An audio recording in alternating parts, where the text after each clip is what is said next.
বেশিরভাগ নবী রসুলের একটা সুন্নতের অংশ আপনারা হয়তো শুনেছেন, জানেন, ছাগল চড়ানো, দুব্বা চড়ানো, ওট চড়ানো, এটার সাথে প্রত্যেকটা কম বেশি নবী রসুলের একটা সম্পর্ক।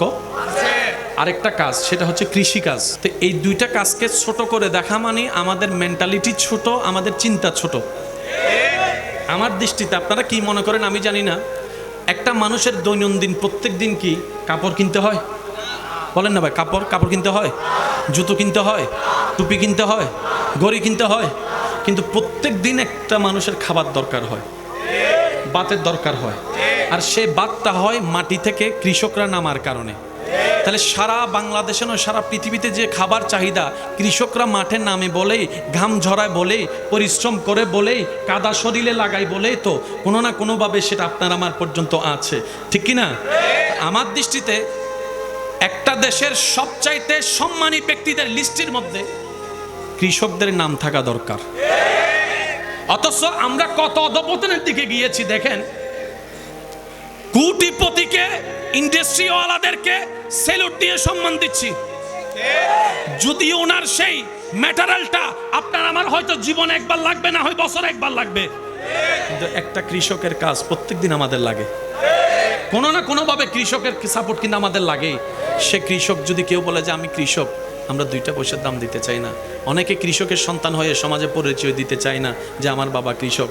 আমি বলি, এমন কোনো সন্তান যদি আমার কোনো কথা শুনেন, আমার কোনো ভাই বোনেরা, আমি বলবো এখন থেকে বুক ফুলায় বলবেন আমার বাবা একজন কৃষক, আমার বাবা একটা কৃষক। কারণ কৃষিকাজ হচ্ছে সেই মহাসম্মানিত কাজ, যে কাজটা যুগে যুগে আল্লাহর প্রেরিত নবী রাসূলরা পছন্দ করে আপন করে নিয়েছেন। এই কৃষিকাজকে বলেন সুবহান। কৃষিকাজ করা একটা ভাগ্যের ব্যাপার, এটা নিয়ামতের ব্যাপার। আল্লাহ আমাদেরকে মর্যাদা দেওয়ার তৌফিক দান করুন।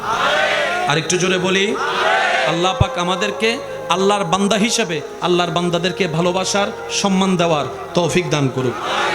আমাদের তো এমন অনেক সময় হয়, দাওয়াত দেওয়ার সময় বিয়ের অনুষ্ঠানে কিংবা বিভিন্ন অনুষ্ঠানে যেই আত্মীয়র টাকা একটু বেশি, ওর দাওয়াত একটু স্পেশাল হয়।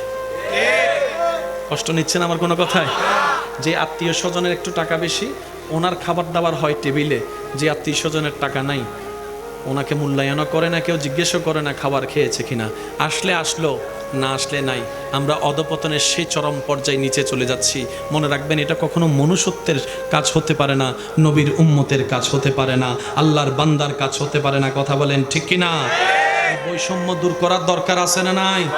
মনের থেকে, মাথা থেকে, এই সমস্ত নোংরা জিনিস থেকে আল্লাহ পাক আমাদের সবাইকে হেফাজত করুক, বলে আমিন। এবার আপনার আমার নবী আল্লাহ তাআলা এমনভাবে সম্পদ দিলেন, একটু বুঝবেন, নবীকে আল্লাহ এমনভাবে সম্পদ দিলেন, বড় বড় সম্পদওয়ালা পর্যন্ত নবীর সামনে এসে, একটু জোরে বলি না, বড় বড় শত্রু পর্যন্ত নবীর সামনে এসে চোখে চোখ রেখে কথা বলতে পারে না, অন্যদিকে তাকাই থাকতে হয়। সুবহানাল্লাহ। নিয়ামতের শ্রেষ্ঠ নিয়ামত চরিত্র হচ্ছে, এটা হচ্ছে চরিত্র। সম্পদের শ্রেষ্ঠ সম্পদ হচ্ছে চরিত্র। কি বলেন আপনারা, একমত আছেন তো সবাই? সবচেয়ে দামি সম্পদের নাম কি? চরিত্র। চরিত্রের চাইতে দামি সম্পদ দুনিয়াতে আর কিছু হয়? আল্লাহ তাআলা বলে ইন্নাকা লাআলা খুলুকিন আযীম।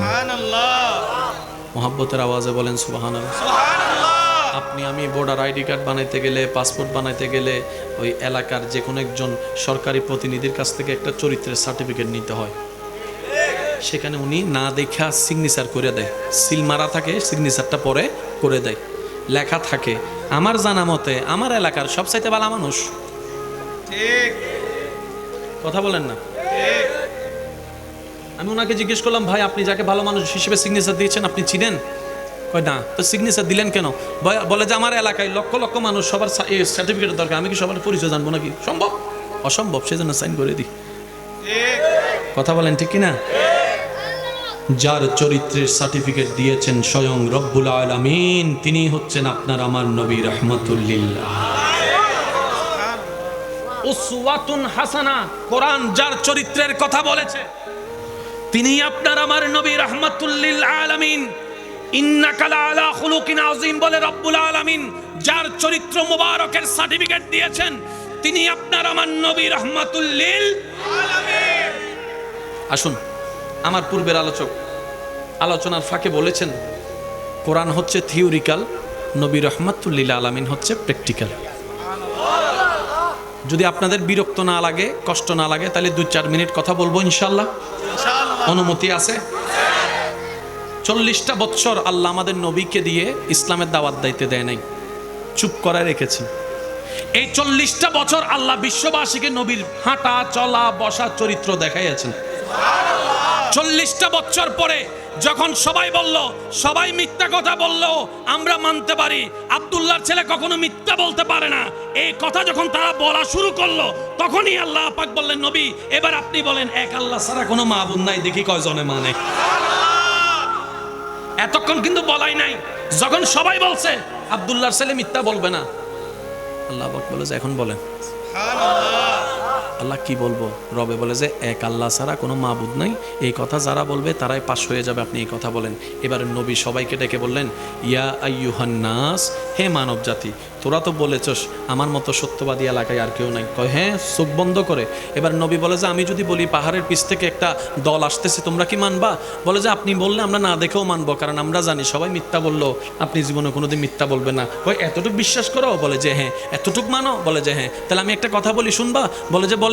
এবার নবী বললেন, ইয়া আইয়ুহান নাস কুলু লা ইলাহা ইল্লাল্লাহ, এক আল্লাহ ছাড়া কোনো মাবুদ নাই, এক আল্লাহ ছাড়া কোনো প্রভু নাই, এক আল্লাহ ছাড়া কোনো স্রষ্টা নাই, এক আল্লাহ ছাড়া কোনো রিজিকদাতা নাই, এক আল্লাহ ছাড়া কোনো রহমান নাই, এক আল্লাহ ছাড়া কোনো রহিম নাই, এক আল্লাহ ছাড়া কোনো জ্ঞানদাতা নাই, এক আল্লাহ ছাড়া কোনো রিজিকদাতা নাই, এক আল্লাহ ছাড়া কোনো হায়াতদাতা নাই, এক আল্লাহ ছাড়া কোনো মওতদাতা নাই, এক আল্লাহ ছাড়া কোনো ইজ্জতদাতা নাই, এক আল্লাহ ছাড়া কোনো সম্পদদাতা নাই, এক আল্লাহ ছাড়া কোনো স্রষ্টাই নাই। এইবার বিরোধিতা করা শুরু করছে। যারা বিরোধিতা করার তারা বিরোধিতা করা শুরু করছে। তো এখান থেকে আমরা কি বুঝতে পেলাম? আমাদের সমাজেও কিছু মানুষ আছে, বিচার যা করার করেন সব মানি, কিন্তু ওই তাল গাছ এটা আমার কিছু আছে না নাই? আছে না নাই?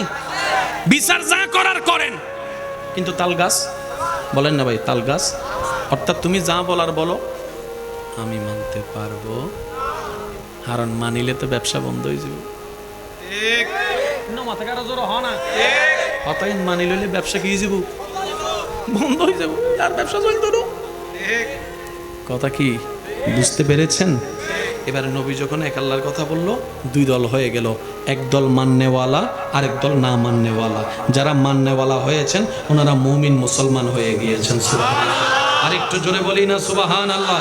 এবার মাইকের আওয়াজ যতটুকু যাচ্ছে আমি শ্রদ্ধার সাথে বলি, আমার ভাইয়েরা শুনে রাখবেন, বুঝে রাখবেন, কথাটা মনে রাখার চেষ্টা করবেন, পারিবারিক এবং সামাজিকভাবে কথাটা অ্যাপ্লাই করার চেষ্টা করবেন। আল্লাহর রসুলের মাধ্যমে আল্লাহ আমাদেরকে যে রাস্তা দেখিয়েছেন, এর চাইতে কোনো উত্তম রাস্তা হতে পারে না। যেই মানুষ, যেই সমাজ একসময় নবীকে চোখের উপর মণি বানায় রেখেছে, হক কথাটা বলার সাথে সাথে সে সমাজের মানুষ নবীর রাস্তা বন্ধ করে দেওয়া শুরু করেছে, নবীর খাবার বন্ধ করে দেওয়া শুরু করেছে, নবীর পথ বন্ধ করা শুরু করেছে, পানি বন্ধ করা শুরু করেছে, অত্যাচারের উপর অত্যাচার, মেন্টালি অত্যাচার শুরু করেছে, সামাজিক অত্যাচার শুরু করেছে। শুধু তাই নয় রে ভাই, শুধু তাই নয়, তারা এমন পর্যায়ে চলে গিয়েছে যে মুহাম্মদ সাল্লাল্লাহু আলাইহি ওয়াসাল্লাম, এই মুহাম্মদের সাথে যে কথা বলবে তাকেও আমরা সামাজিকভাবে বয়কট করব। মুহাম্মদের সাথে যে লেনদেন করবে আমরা তাকে সামাজিকভাবে বয়কট করব। মুহাম্মদকে যে বাজার দিবে আমরা তার দোকানকে সামাজিকভাবে বয়কট করব। এইভাবে অত্যাচার শুরু করেছে। আল্লাহর হাবিব নবী আল্লাহর হুকুমের অপেক্ষায় ধৈর্য ধরে বসে আছে, ধৈর্য ধরে বসে আছে, সুবহানাল্লাহ, ধৈর্য ধরে বসে আছে। যে মক্কার অলিতে গলিতে নবী রাহমাতুল লিল আলামিন হাঁটতো, আজকে সে হাঁটার রাস্তা বন্ধ করে দিয়েছে। নবী রাহমাতুল লিল আলামিন যেখানে বসতো, বসার জায়গাটা তারা ভেঙে দিয়েছে। নবী যাদের সাথে গিয়ে কথা বলতো তাদেরকে কথা বলা থেকে দূর করে দিয়েছে। সবাই সামাজিকভাবে নবীকে বয়কট করা শুরু করলো, পারিবারিকভাবে বয়কট করা শুরু করলো। এদিক থেকে অত্যাচার, ওদিক থেকে অত্যাচার, এভাবে অত্যাচার, এভাবে জুলুম করতেই আছে। নবী ধৈর্য ধরে বসে আছে, নবী ধৈর্য ধরে বসে আছে, সুবহানাল্লাহ, নবী ধৈর্য ধরে বসে আছে। এবার নবীর গায়ের উপর আঘাত দেওয়া শুরু করলো, রক্তাক্ত শরীর মোবারক করলো, নবী ধৈর্য ধরে বসে আছে। নবীর পেটে খাবার নাই, নবী ধৈর্য ধরে বসে আছে। নবীর ঘরে পানি নাই, নবী ধৈর্য ধরে বসে আছে। আপনরা দুশমন হয়েছে, নবী ধৈর্য ধরে বসে আছে। আপনরা পর হয়েছে, নবী ধৈর্য ধরে বসে আছে। আপনরাই চোখ উল্টাই ফেলেছে, নবী ধৈর্য ধরে বসে আছে, ধৈর্য ধরে বসে আছে। অথচ নবী চাইলে একবার আল্লাহকে বললে, ও আল্লাহ তুমি ওদেরকে ধ্বংস করে দাও, সাথে সাথেই ধ্বংস করে দিত। নবী ধ্বংস দোয়া করে নাই, কারণ নবী বলে আল্লাহ আমাকে গজব দাতা হিসেবে পাঠাই নাই, রহমাতুল্লিল আলামিন করে পাঠিয়েছেন, রহমাতুল্লিল আলামিন করে পাঠিয়েছেন। আমি নিজে না খেয়ে হলো তাদেরকে খাওয়ার ব্যবস্থা করব, নিজে না হেসে হলো তাদেরকে হাসির ব্যবস্থা করব। আমি তো নবী রহমাতুল্লিল আলামিন, যাকে আল্লাহ তাআলা সমস্ত নবীদের ইমাম বানিয়েছেন, সুবহানাল্লাহ। সমস্ত নবীদের উপর সর্দারিত্ব আল্লাহ আমাকে দিয়েছেন। সুতরাং আমি অধৈর্য হলে চলবে না, আমি ধৈর্য ধরব, যাতে আমার পরবর্তী উম্মতেরা আমার কষ্টের কথা শুনে অধৈর্য না হয়, আমার কষ্টের কথা শুনে তাদের জীবনের কষ্টের সামনে আসলে অধৈর্য যেন না হয়, রাগী যেন না হয়, মেজাজ যেন না হারায়। মেজাজ হারিয়ে এক ভাই আরেক ভাইয়ের নামে যেন মামলা না দেয়, হামলা না করে, রাস্তা বন্ধ না করে। আমি নবীর আদর্শ যেন তারা জীবনে বাস্তবায়ন করে, আল্লাহর আসল নিয়ামত অর্জন করতে পারে।